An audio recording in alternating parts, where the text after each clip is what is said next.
Welcome back to the Human Perspective. It's really a privilege for us today to be able to learn from Keri Gray and Debbie Dietz and Stacey Ramirez about the great work that Rev Up has been doing nationally and within Florida and Georgia.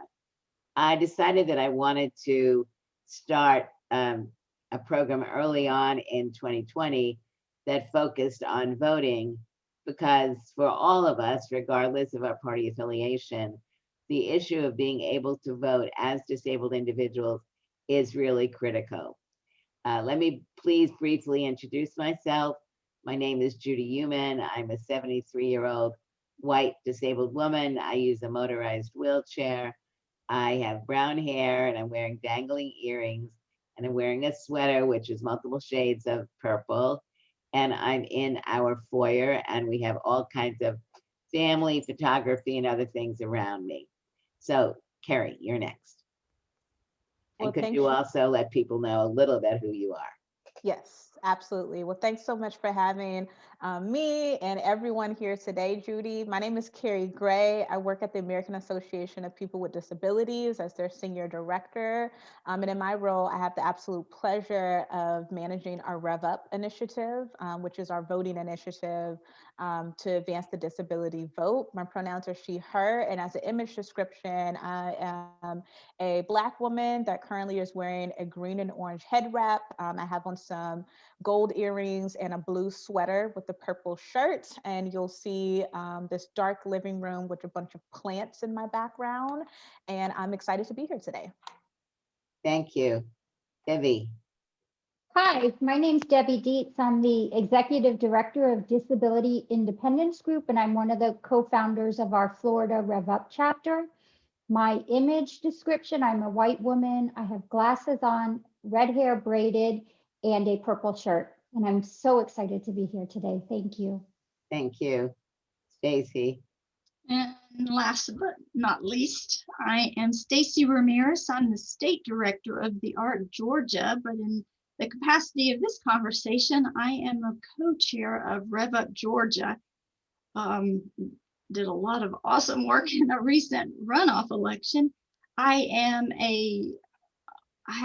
guess I have to start saying an older white woman, long reddish brown hair.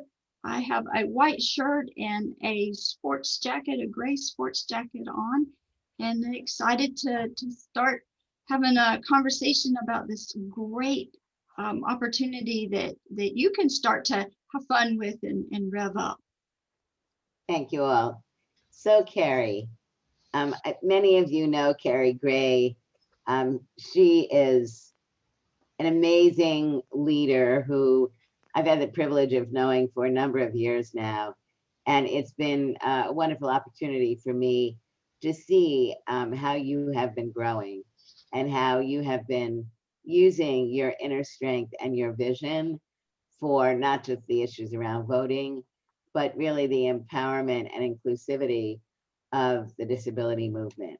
So for right now, could you please give us a little bit of information about Rev Up, register, educate, vote, use your power, and why you've been interested and why you got engaged with it personally? Absolutely.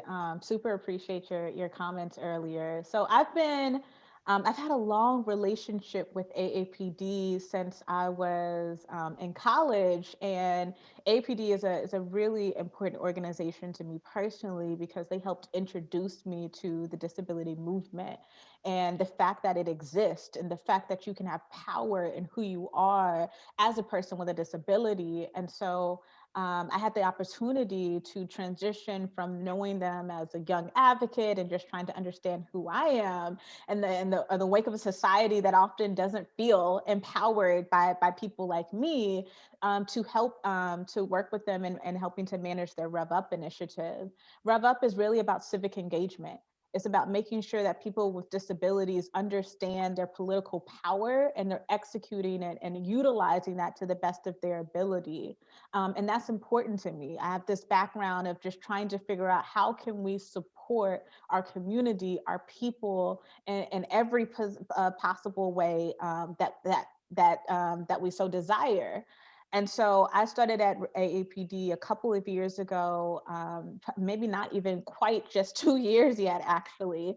And but I came in after Rev Up was formed. So Rev Up was formed in 2016 out of the state of Texas, with our past president CEO and Bob Kafka and a great group of organizers down there.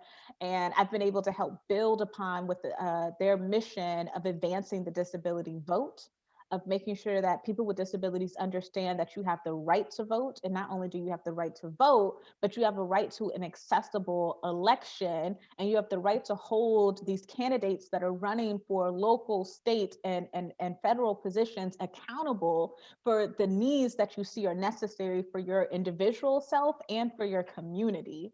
And so we instill as much as we possibly can to equip people across the country on all levels to know your rights, to know what your options are, and how you can actually and tangibly participate in our democracy. I like very much that the work of Rev Up overall is not just looking at national elections, that it's really engaging people in our communities, disabled people, from the local level up, which I think is so important also. If I could, for a minute, Keri, I think, one of the issues that we're also dealing with is ensuring that all disabled individuals, both with different types of disabilities, but from the breadth of the communities, Latino, African-American, Asian, Indigenous, etc. How has your knowledge and commitment to this subject impacted the work of Rev Up? Absolutely. I think what you're speaking to is just this idea that there's too many messages that will try to say that you aren't qualified to participate in something that is so fundamental to the progress of our country. So you could have folks who say, well, as a person with intellectual disability, I don't know if I really am equipped to vote. And there will be people and things and situations that will attempt to reinforce that idea, right? Or you could have a person who doesn't feel, isn't able to physically mark the ballot. And so they will start to question, well, does it make sense for me to even go out there, and they're not going to know how to handle me, and all these different things. And so there's reason after reason that folks will start to believe and start to be reinforced with like the lack of their rights. And what we attempt to do is demolish anything that is related to discrimination, that is related to stigma, that is related to voter suppression, and reinforce the idea that your vote matters, regardless of any ways in which you identify, right? I think the second part to your question is that there's so much diversity within the disability community. So we're talking about a wide range of different types of disabilities, but we're also talking about the intersections of our identities in terms of racial equity, in terms of LGBTQ rights, in terms of women. I mean, the list goes on. And that's important, not just because the diversity of our community, but because the needs and the necessities of what our variety of communities need. So the idea that we are fighting for voter accessibility as a person with a disability who needs to make sure that they have access to their ballot, who has access to their candidates, that has access to our political, our elected folks in politics and things of that nature. But we also need to be making sure that as a person of color, you are not being suppressed from your rights to vote. And we're talking about the needs of what it means to say, I need access to healthcare, not just as a person with a disability, but as a Black woman. And those things need to be consistently brought up, particularly when you're living at the intersections of those identities. So all of that essentially wraps up into this overall mission of how are we advancing the disability vote? How are we looking at this holistically instead of just through one lens? Thank you. So Debbie, if you could please explain to our audience the work that you have been doing over the last 2 years, very briefly, where you started and where you are today. Absolutely. And I actually saw an email from AAPD that talked about Rev Up in the summer and spring of 2018. And I said, oh my God, that's our avenue. There's no reason for the state of Florida to work on their own. We need to be part of this national movement. We need to jump in with both feet and adopt what they're doing and become part of the team. And that's what we did. And I reached out to AAPD and our P&A, which is Disability Rights Florida, and we all said yes, jumped in, started, and haven't looked back. We approached the 2018 elections, continued nonstop to 2020, and are moving right on into the future. What influence has Rev Up in Florida had on increasing the number of disabled people who are registered to vote and are actually voting? I'm not asking you for numbers, but the work that you've done, how much of an influence have you been? I think we've had a big influence because we have put together our team with people throughout the state, and we're a big state, so we're touching every part of the state. And we've been able to have a platform and a way to get out the message about voting, how to vote, the ways you can vote. And I think it's really made an impact on voting in our state.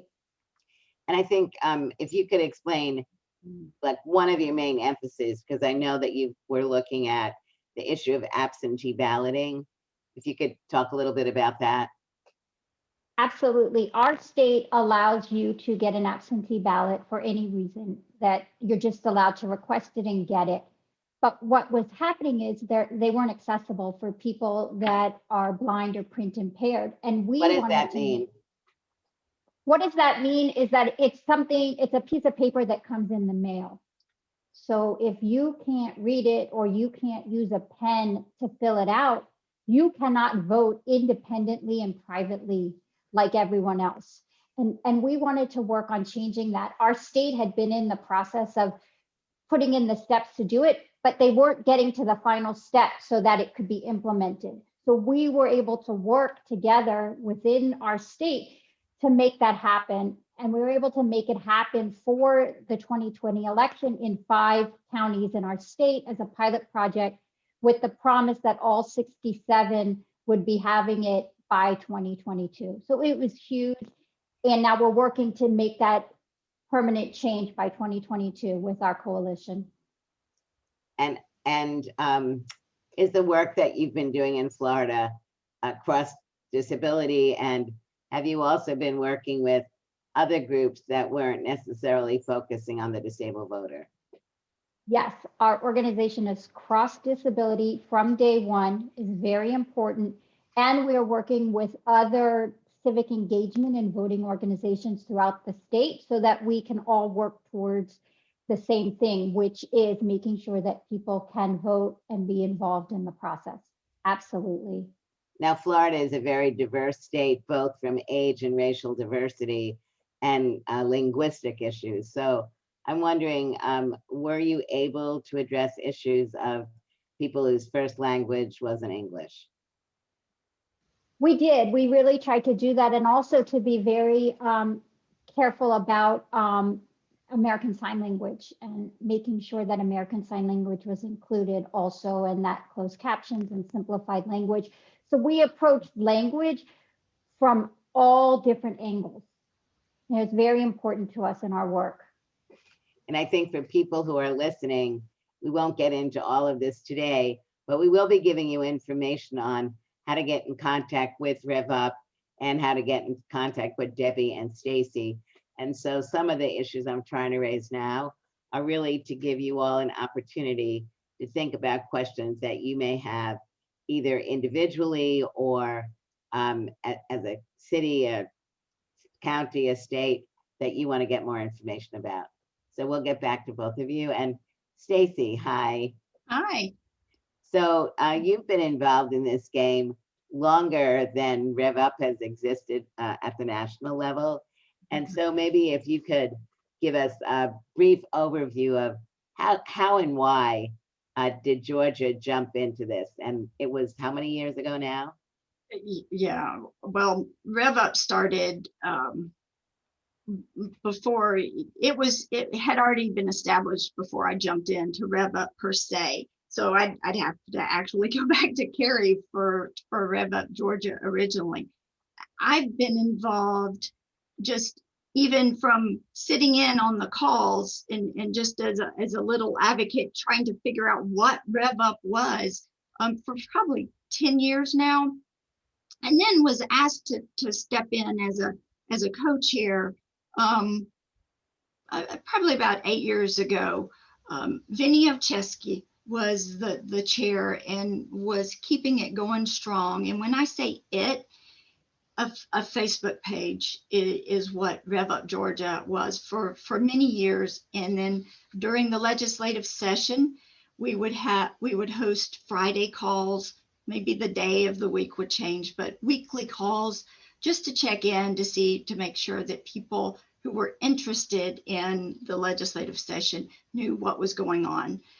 So that was all it was until. So was Rev Up, and I know Mark Johnson was also one of the initiators. Yes. Good friend to all of us, retired, but Mark will never be really retired. He can't, can he? Has a very broad vision. So Rev Up in the beginning, was it focusing on voter registration, et cetera, or did it have a bigger footprint? Very much a bigger footprint. It was voter registration. It was getting to the polls and a legislative look at what was going on at the General Assembly, the Georgia General Assembly. But more so in Georgia per se, especially in southern Georgia, it was looking at polling locations, or I'll politely say lack thereof, the closing of some of those polling locations and where those were being closed and for what reasons. There were several that were being closed for reasons of they weren't accessible.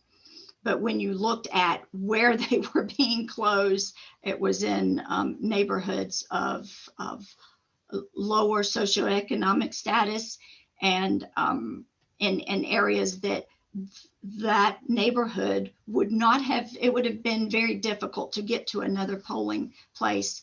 So the disability community came out strong. Rev Up Georgia came out strong along with many other advocacy organizations to keep that polling location open, and then to say, well, let's make it accessible so that we have it for that neighborhood. So those are the kind of things we started out, and we continue to do those, but that's where our roots are. So Georgia has really been in the national limelight, both for the election in November and then for the runoff. If you could talk a little bit about what you feel the impact of your work was on getting more disabled people registered and out to vote. Right. And what obstacles, in addition to the one that you were just discussing around voter suppression, what obstacles were there, like Debbie was talking about, difficulty in being able to vote absentee? So just a kind of summary of that. Yeah, so thank you for using the word summary, because we could do another 3 hours on some of those obstacles. So to summarize, this is the gift of Rev Up nationally, is to be on a call here with Debbie and hear that there are options to these paper ballots that we received in Georgia, to those who are low or no vision or print impaired, that there is an option that we can, Rev Up Georgia can address that, because we have a roadmap of what we can do in Georgia now to bring a new way of voting. So thank you, Debbie. And so that was one of the issues. There was this Dropbox issue. There are 159 counties in Georgia. Most of those counties had one drop box for those absentee What ballots. is it? Okay, so Dropbox is people can vote absentee and then they go to a box, they drop their vote in there. Right, right, because I think it was across nation. It certainly was in Georgia. The mail wasn't being delivered expeditiously, so we were worried about our ballots being delivered in time. So there were drop boxes in Georgia that we could put our ballots in. I live in downtown Atlanta, so I had 5 within almost walking distance. But you go down to South Georgia, in most of those counties, there was 1 in the whole county. So getting to those, and the rest of the story is the transportation. There's no public transportation in rural Georgia. We have public transportation. There's a bus system and there's a rail system in Metro. There's no public bus system in rural Georgia. So to get to one of those drop boxes is difficult. So voting absentee was difficult in Georgia, and Rev Up, we've revved up in so many ways that with the supports of advocates from even outside of Georgia came in with rides to the polls. We learned about this thing called vote tripling, where you call friends and friends call friends and friends call friends to help make sure that people are registered to vote. Do you know how to register to vote? Can I come and help you? COVID safe. Come and sit beside you and make sure that you know how to do that. Can we get on a Zoom? Most people now know how to Zoom and share screens, and let's do that together. So it was this side by side, hand in hand. We established this great network of grassroots connectors. These are community leaders that are those in their neighborhoods that are trusted. They are already known, well-trusted relationships that all they had to do was say, let's do this, and mobilize their whole communities to take action and register, get educated, and then get to the polls and vote. It was a powerful movement. I will say, use the word again, mobilization. Now, COVID obviously has had a very significant impact, not just in the disability community. And we've been discussing the importance of absentee balloting. Did COVID in any other way have an impact on the work that you were doing? It impacted every aspect of our work, because since we had started in 2018, we had known 2020 was coming, and we had planned to do a tremendous amount of in-person work. All of that stopped literally on one day, and we had to refocus, restructure, reorganize. So I think what we would have done would have been very different if COVID had not happened. But it gave us opportunities to look at things through a different lens. And I think it actually helped our accessible vote by mail initiative happen because of COVID. So we look at both sides of it and see what happened. But ultimately, it changed everything that we were going to do. And Stacey?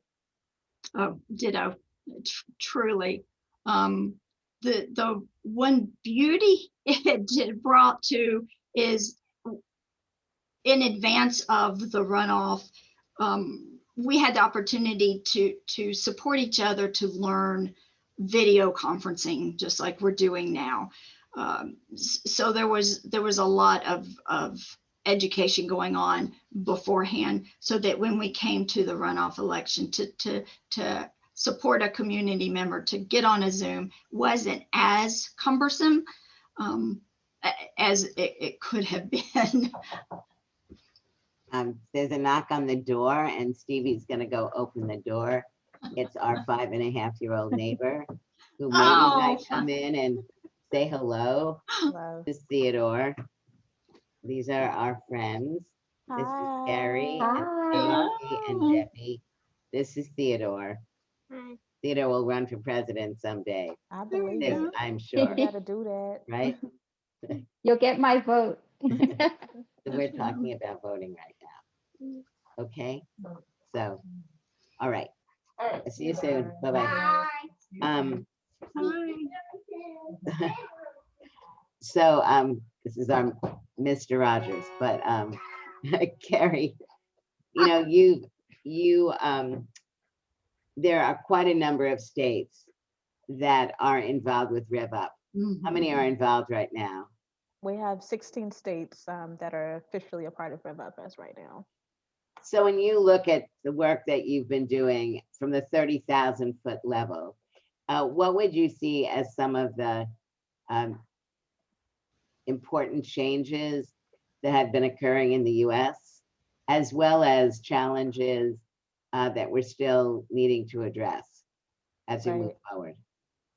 A couple of things. I would say if I can start with some of the areas that we've been leaning into is really being a part of the movement's work to ensure that more candidates are discussing not only the disability vote, but disability issues and disability policies in a wide range of areas. So just speaking on a national level, we were looking at all of the folks that were running for president in the 2020 election and really mobilizing with our Rev Up network, along with a collaboration of we're working with the PNA network, we're working with the SIL network, we're working with the ARC network, and so many different groups to make sure that we are constantly in communication with these candidates and that they're understanding our needs and that they are responding to those needs, right? And so that goes from everything from accessible websites to disability policy plans to participating in our events and really having a relationship so that you can genuinely be responsive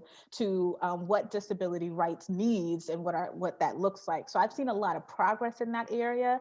Outside of that, we've also seen a lot of progress in voter participation. We thankfully have a good relationship with Rutgers University and that team out there with Doug and Lisa. They've been doing incredible work to make sure that they're keeping track of, the folks that are registered to vote, the folks that are eligible to vote as people with disabilities. Where are we in terms of those numbers, and how much is that translating in terms of folks actually participating in our election cycles? And what we've seen is that not only has the disability vote been very much growing over the past couple of years, but our participation in elections has also been growing. It grew by over 5 points in just this past midterm election. And we know that there was record-breaking turnout in the November elections, and it continued what we even saw in Georgia in the runoff elections just this month earlier. And so I think like seeing that relationship between our voices are being heard, they're being responded to, and we're getting even more participation every year has been showing how important this work is, how necessary it is to be involved, and how you can play your part.